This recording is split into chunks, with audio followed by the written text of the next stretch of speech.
तत्सवितुर्वरेण्यं भर्गो देवस्य धीमहि धियो यो नः प्रचोदयात्। ॐ गुरुर्ब्रह्मा गुरुर्विष्णु गुरुर्देवो महेश्वरः गुरुर्साक्षात् परब्रह्म तस्मै श्री गुरवे नमः।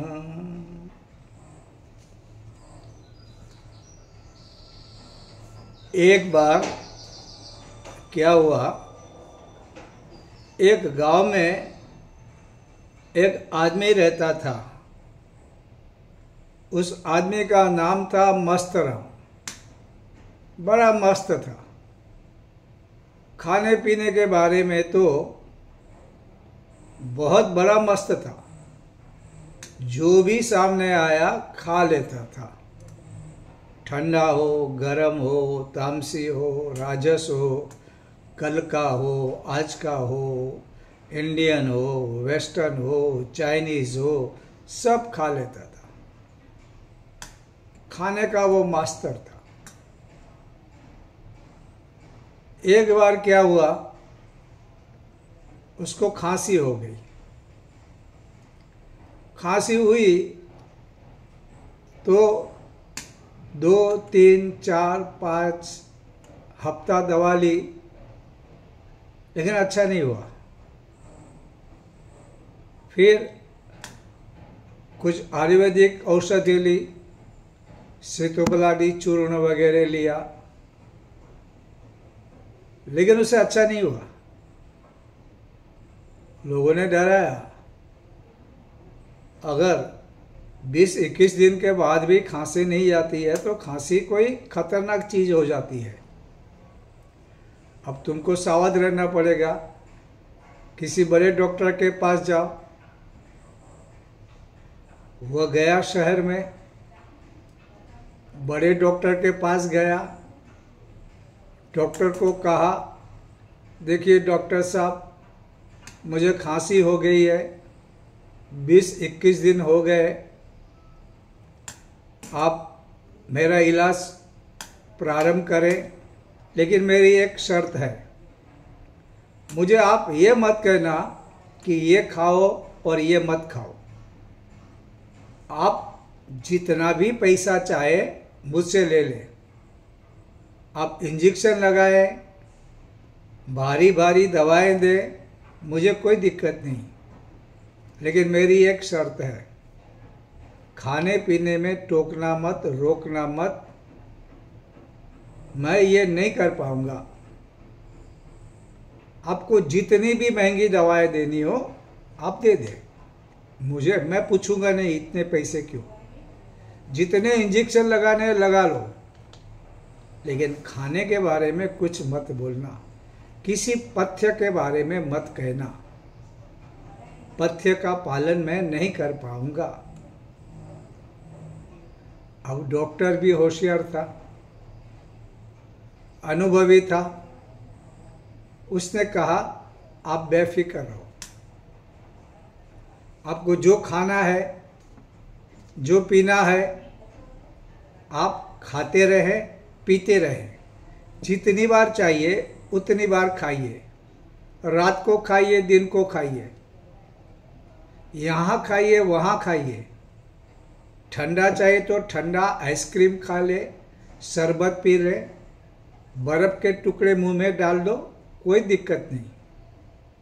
खट्टा खाओ, मीठा खाओ, फ्रिज का खाओ, आज का खाओ, कल का खाओ, पुराना खाओ, कोई दिक्कत नहीं।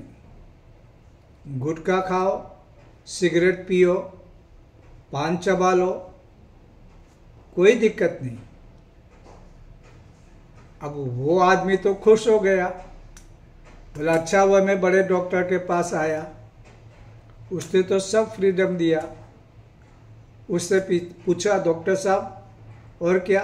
और कुछ नहीं, मैं मेरी दवाएं दूंगा, दवा पीते रहो।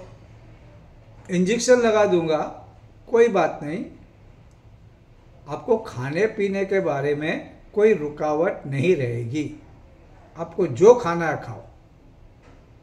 वो तो बहुत खुश हो गया, बोला डॉक्टर साहब आप तो कमाल के आदमी हो, मैंने कभी सुना नहीं कि ऐसे डॉक्टर भी हो सकते हैं जो कहते हैं जो खाना आप कुछ भी खाओ।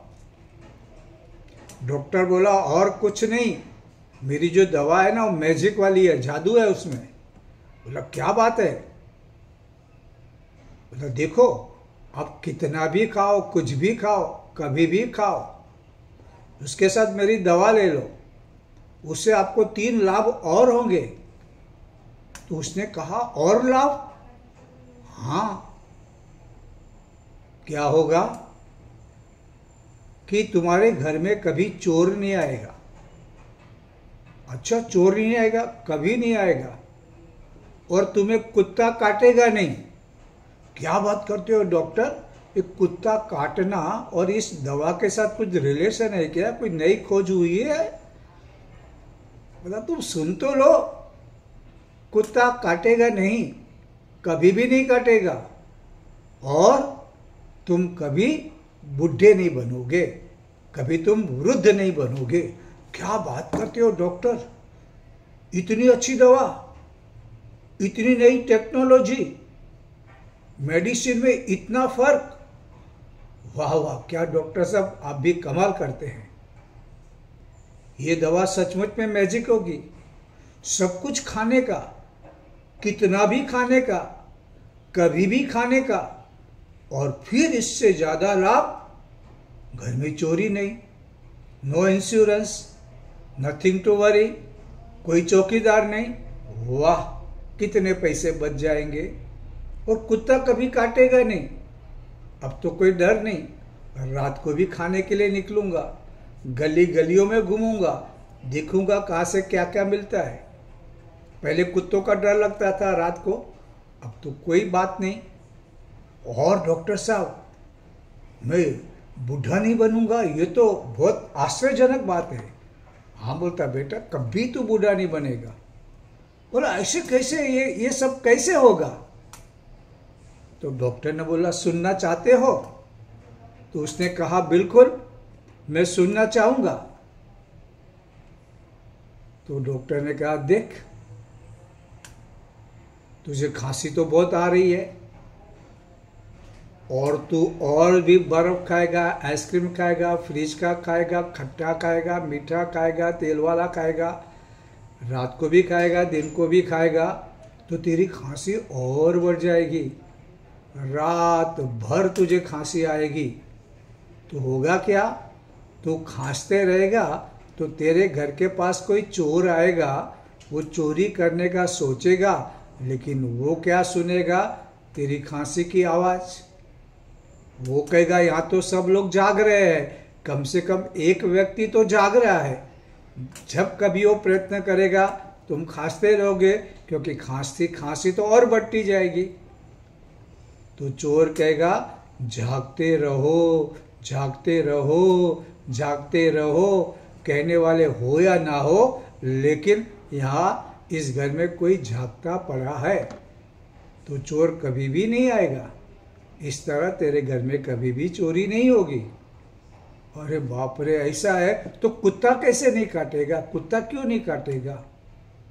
कुत्ता इसलिए नहीं काटेगा, तो खांसी खाते जाएगा, और तेरी खांसी खाते खाते तो ऐसा कमजोर हो जाएगा, तू झुक जाएगा, तेरी कमर काम नहीं करेगी, तुझे लाठी का सहारा लेना पड़ेगा, और तू चलेगा।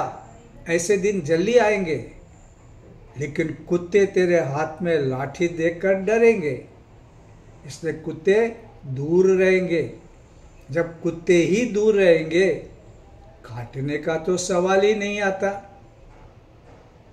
तो तू सलामत हो जाएगा कुत्तों से।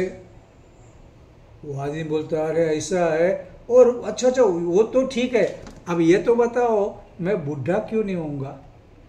बोला बूढ़ा कहाँ से होगे, जवानी में ही मर जाओगे।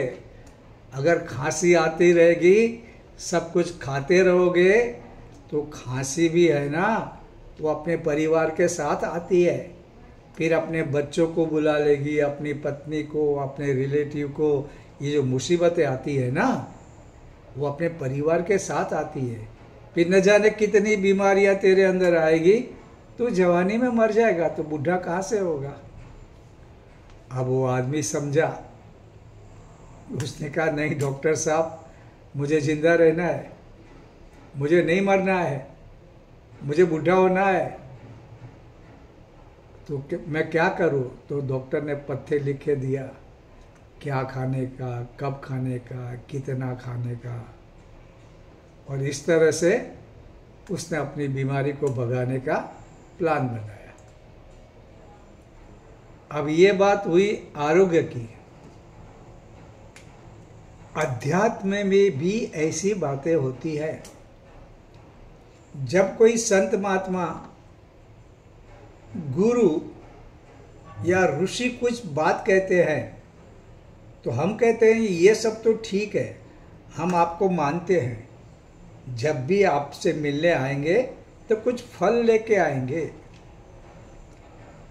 कुछ दक्षिणा भी देंगे, उत्सव भी मनाएंगे, लेकिन आप जो जो बातें कहते हो वो हम हमारे जीवन में नहीं करेंगे, उसके बारे में मत कहो। और हमको भगवान भी बनना है, अध्यात्म में आगे भी बढ़ना है, हमारा नाम भी अच्छा करना है, लेकिन हम हमारी तरीके से करेंगे। आप हमें कुछ मत बोलना कि ये करो वो न करो, इतना जप करो, इतने बजे उठो, और इससे ज़्यादा भी गुरु कहते हैं। जैसे परम पूज्य गुरुदेव ने लिखा है, मैंने मेरी साधना की तो साधना के समय तुम सिर्फ माला करते हो, उपवास करते हो, ये काफ़ी नहीं होता है। तुम्हारे जीवन के अंदर कुछ बदलाव धीरे धीरे होने चाहिए, जिसे हम सिंपल लैंग्वेज में कहते हैं पात्रता बढ़ाना। अब गुरुदेव ने अपने लिए जीवन में उतारा, वही चीज हमें कहते हैं करो। वे कहते हैं जैसा मैं बदला वैसे तुम भी बदलो। सबसे पहली बात जो गुरुदेव ने कही थी साधना के दरमियान, वह बात थी मातृवत परदारेषु। अब ये बात हम कहेंगे गुरुदेव, ये तो हम तो सिनेमा देखते हैं, आप तो हिमालय पे रहे, आप आवल किला, मथुरा और हरिद्वार रहे, आप तो छोटे से कमरे में रहे। हमारा तो बहुत से लोगों से पाला पड़ता है। हम सिनेमा देखते हैं, पिक्चर देखते हैं, हमारे पास अच्छे अच्छे मैगजीन आते हैं, और हम लोगों को जो हमारा जो ग्रुप है वो भी शानदार ग्रुप है। गुरुदेव ये सब आप हमको मत कहो, ये हमारे लिए संभव नहीं और प्रैक्टिकल भी नहीं। लेकिन ये उस बीमार आदमी जैसा है, खाने पीने के बारे में ना मत कहो, अध्यात्म में जाना है। लेकिन ये जो सूत्र है मातृवत परदारेषु, ये लगता है ये तो प्रैक्टिकल नहीं है। गुरुदेव कहते थे दोनों आंखों से जब कुछ देखते थे, विकार आते तो तीसरी आंख खोल लेते थे। तीसरी आंख उन्होंने लिखा है विवेक की, क्योंकि विवेक बताएगा क्या ठीक है और क्या गलत है। जिस दिन आपने अपना चरित्र बिगाड़ा, उस दिन आप कहीं के भी नहीं रहेंगे। आपके आत्मा के अंदर ग्लानि आएगी, कॉम्प्लेक्स आएगी, समाज में नाम खराब होगा और आप पे कोई भरोसा नहीं करेगा। देखो, खोया हुआ धन वापस आ सकता है, खोया हुआ आरोग्य भी आ सकता है, लेकिन अगर चरित्र बिगाड़ दिया वो कभी वापस नहीं आएगा। और मानसिक इतनी तकलीफें दे जाता है, कुछ पल का आनंद, कुछ पल का आकर्षण जीवन भर का दर्द दे जाता है। 4 दिन की चांदनी से क्या होगा अगर बाद में अंधेरी रातें आने वाली है। इसलिए अगर तुम्हारे मन में कामना और वासनाएं भरी पड़ी है, तुम्हारे अंदर वासुदेव नहीं है, तो तुम अध्यात्म में उन्नति नहीं कर सकते। जिस तरह वो बीमार आदमी अपनी बीमारी को दूर नहीं कर सकता। तो हमारी नज़र, इसलिए परम पूज्य गुरुदेव ने गायत्री माता को एक युवा रूप दिया कि मेरी नज़र जहाँ पड़े पवित्र हो। और देवत्व से मिलने की एक ही शर्त है, पवित्रता। ये पवित्रता नहीं रहेगी तो हम नहीं कर सकते। इसलिए मातृवत परदारेषु, दूसरी नारी हमारे लिए माता है। माता का भाव आना चाहिए। वे हमारी माँ है, वो गायत्री माता है। इतना हृदय हमारा पवित्र हो, हमारा दृष्टिकोण पवित्र हो। और परम पूज्य गुरुदेव कहते हैं कि बेटा ये बहुत आसान है। अगर ऐसा हमारा दृष्टिकोण है तो जीवन बहुत आसान हो जाता है।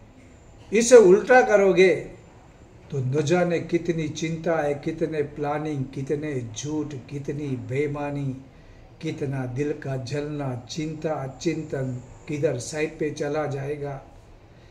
जिंदगी कुछ पलों के लिए अच्छी होगी, लेकिन बाद में बहुत मुसीबतें आती हैं।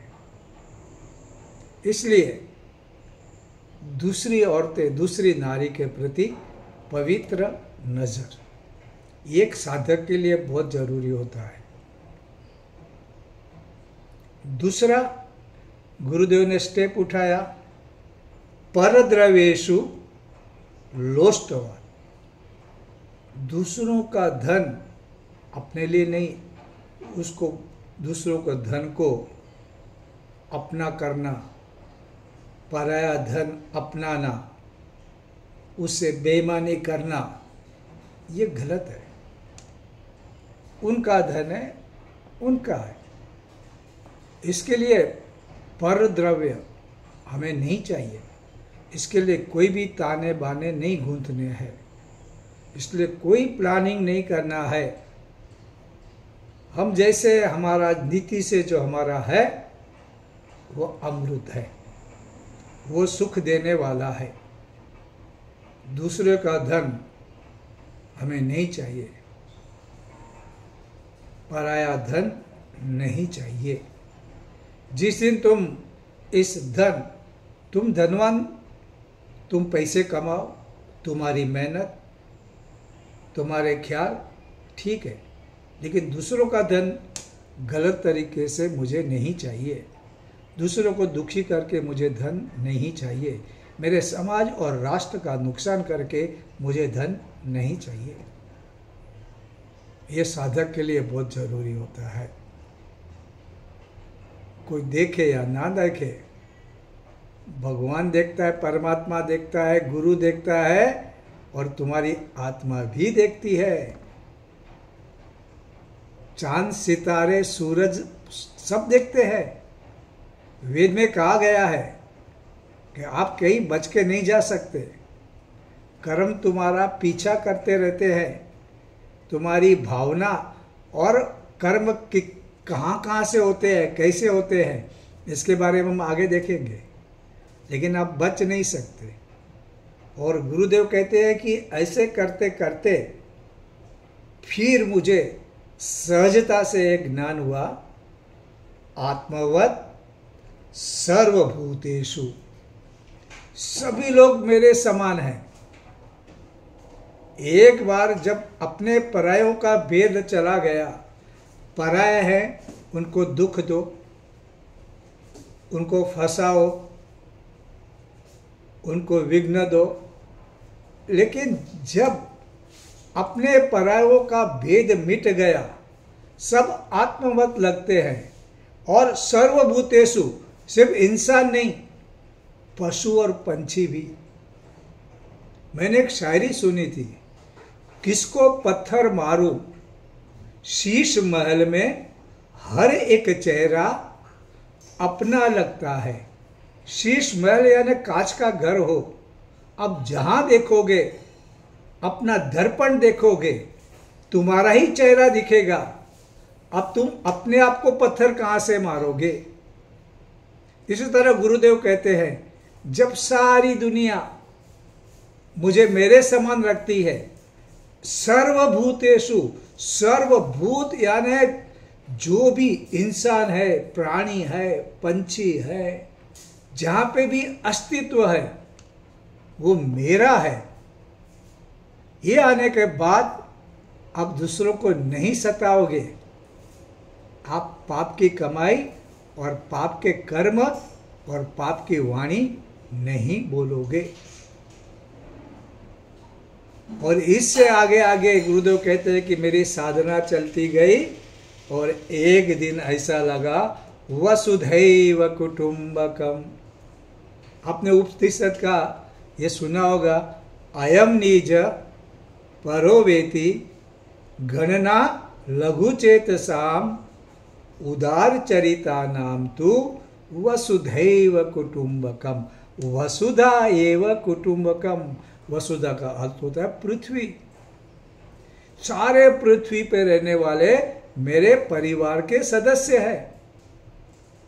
अब ये परिस्थिति, ये स्थिति आ गई तो फिर तो सारा ब्रह्मांड का अस्तित्व आपके लिए काम करेगा।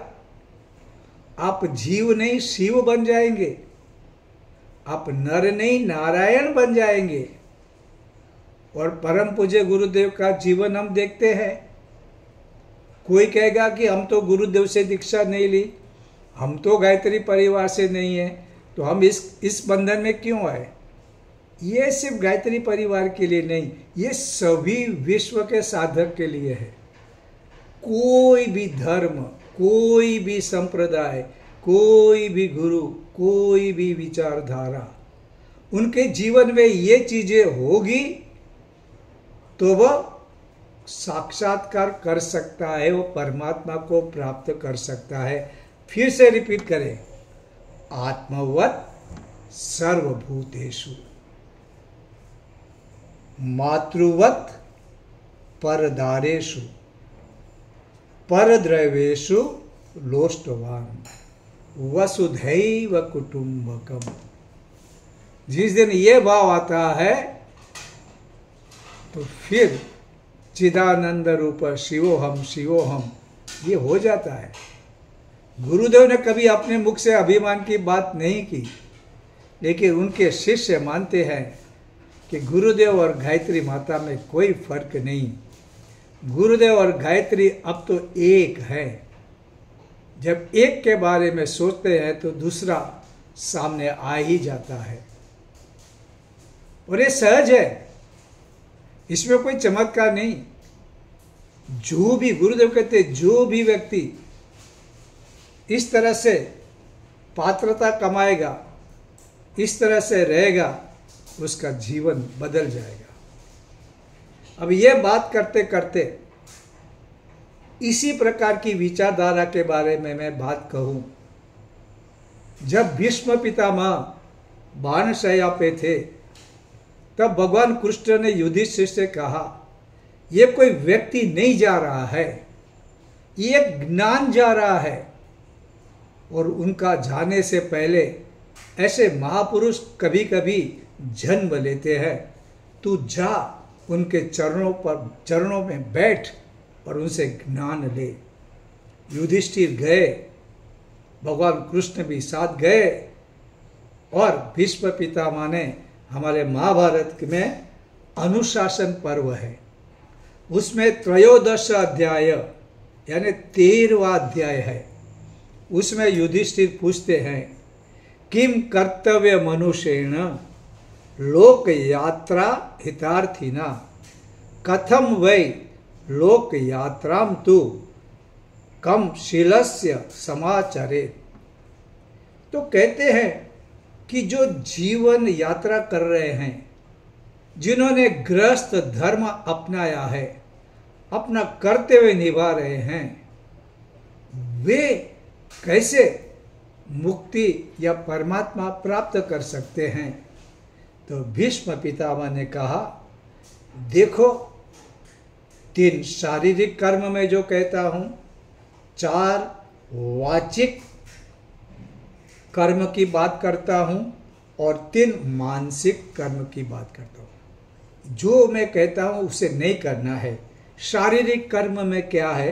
तो उन्होंने कहा हिंसा नहीं करना है, किसी को बेवजह मारना नहीं है, कभी भी चोरी नहीं करनी है, दूसरा चोरी नहीं करनी है, और तीसरा व्यभिचार, अपना चारित्र, अपना कैरेक्टर नहीं बिगाड़ना है। जो परम पूज्य गुरुदेव ने कहा, मातृवत परदारेषु। कितना एक जैसा लगता है। दूसरा जो भीष्म पितामह ने कहा वो वाचिक पाप। वाचिक पाप में क्या कहा? असत्य भाषण कभी मत करना, कभी झूठ मत बोलना। दूसरा, कभी कठोर वाणी का प्रयोग मत करना है, किसी का दिल टूटे, दिल दुखे, ऐसी कठोर वाणी का, सत्य बोल लेकिन कठोर ना बोल। फिर दूसरों को दुख हो, ऐसी बात कभी मत करो। हम लोग जानबूझ के दूसरों को दुख हो वैसी बातें बनाते हैं। ऐसी बातें अगर मालूम पड़ा इस बात से इसको दुख होता है तो वो बात कभी नहीं करनी है। हम दुखी करने और दुखी होने थोड़ी इस संसार में आए हैं। और चौथी बात कही, कभी चुगली मत करना, किसकी चुगली कभी मत करना। इन 4 वाचिक पापों से बचना। और फिर कहा मानसिक पाप। मानसिक पाप क्या होते हैं? दूसरे के धन का हरण। जो परम पूज्य गुरुदेव ने कहा, परद्रव्येषु लोष्टो, पराया धन है, उसके बारे में लालच मन में भी नहीं आनी चाहिए, मन में ख्याल नहीं आना चाहिए। राम नाम जपना, पराया माला अपना, ये ख्याल भी नहीं आना चाहिए। और कहा दूसरों का बुरा करने का संकल्प, मैं इसे देख लूँगा, मैं ये प्लान करूँगा, मैं ये आइडिया करूँगा, लेकिन इसको मैं छोड़ेगा नहीं। दूसरों का नुकसान हो ऐसा कोई मन में संकल्प ना करो। और तीसरा, प्राणी मात्र को मारने से पहले ख्याल करना कि तुम और उसमें कोई फर्क नहीं है। जो परम पूज्य गुरुदेव ने कहा, आत्मवत सर्वभूतेषु। तो वसुधैव कुटुंबकम की बात यहाँ पे अंत में अपने आप आती है और जीव शिव बन जाता है। फिर आप और आपके इष्ट देव में कुछ फर्क नहीं रहता है। ये बातें मैंने आपसे कही। ये परम पूज्य गुरुदेव का जीवन, महाभारत में जो भीष्म पितामह ने युधिष्ठिर से कहा, भगवान के कृष्ण के कहने पे, अगर हम सचमुच के साधक हैं, दिखावे के साधक नहीं, अगर हम चाहते हैं कि परम पूज्य गुरुदेव ने हम पे भरोसा किया, उनका भरोसा बेकार न जाए, तो हमारे जीवन में ये लाना पड़ेगा।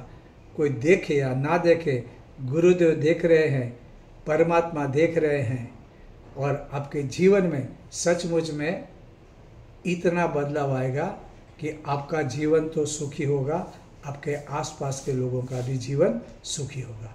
आज के लिए बस इतना।